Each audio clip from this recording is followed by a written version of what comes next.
how's it guys? Welcome back to the channel. I'm starting off with this photo I found on Facebook where somebody doesn't understand crepuscular rays. In other words, they don't understand sunbeams and how the sun's light interacts with our atmosphere.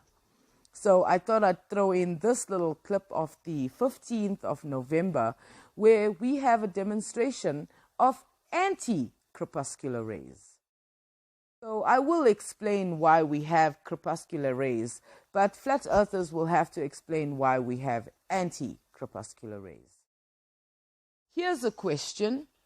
I understand that faraway things can appear closer, but how do close things appear far away? And I don't know if flat earthers know this, but there's something called radar. And if there's an object, we can bounce radar off it. And because we know how fast light travels, that is to say the speed of light, we know that if the light bounced off a certain object take a certain amount of time, we can calculate the distance away from us. And we've done that with the sun.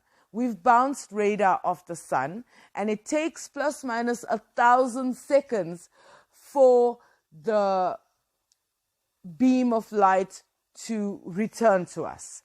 And that's how we know the sun is extremely far away. So as far as the sunbeams go, basically the sun is emitting its light and heat in all directions, because the sun itself is a ball, and it's a ball of not burning gas, but nuclear fusion, where hydrogen particles, atoms, are smashing so hard together that they are literally creating a different element, which is helium. And that secondary product is the heat we feel. It's the heat that reaction creates, is what we feel on Earth. Now, the light and heat are to certain amounts reaching every single object in our solar system.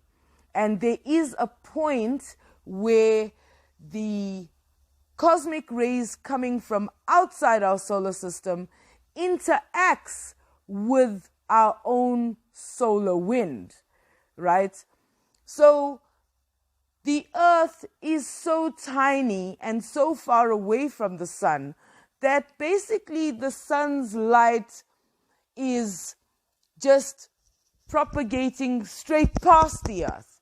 The little bit of light that falls on the Earth is not the total sum of the light emitted from the sun.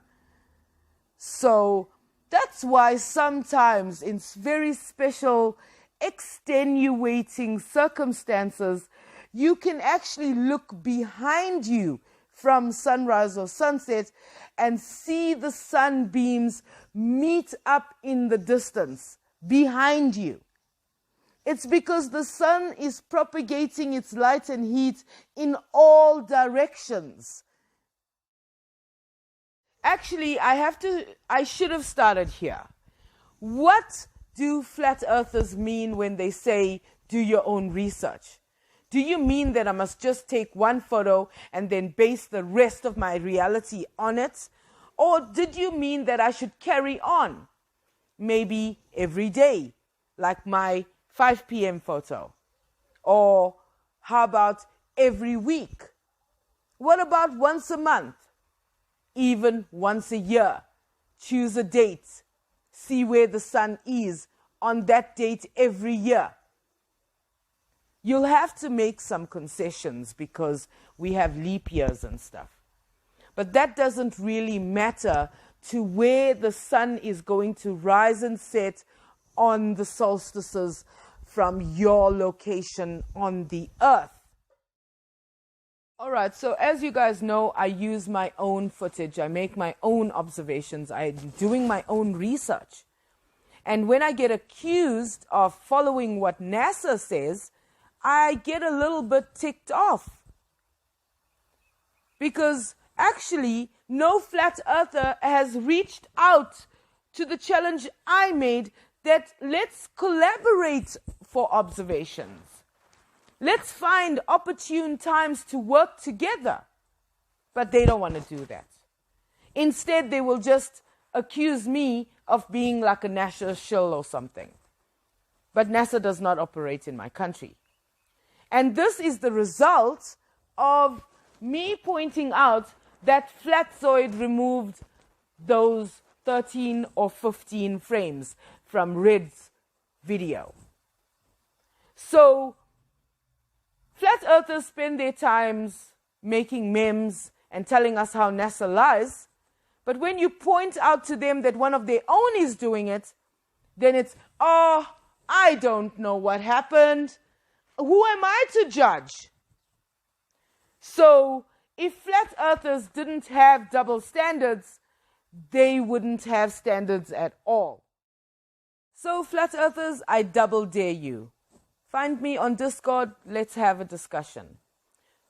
That's it for this video, guys. If you've made it this far, thank you so much for watching. Please comment, give the video a like, subscribe to my channel, and ring that bell.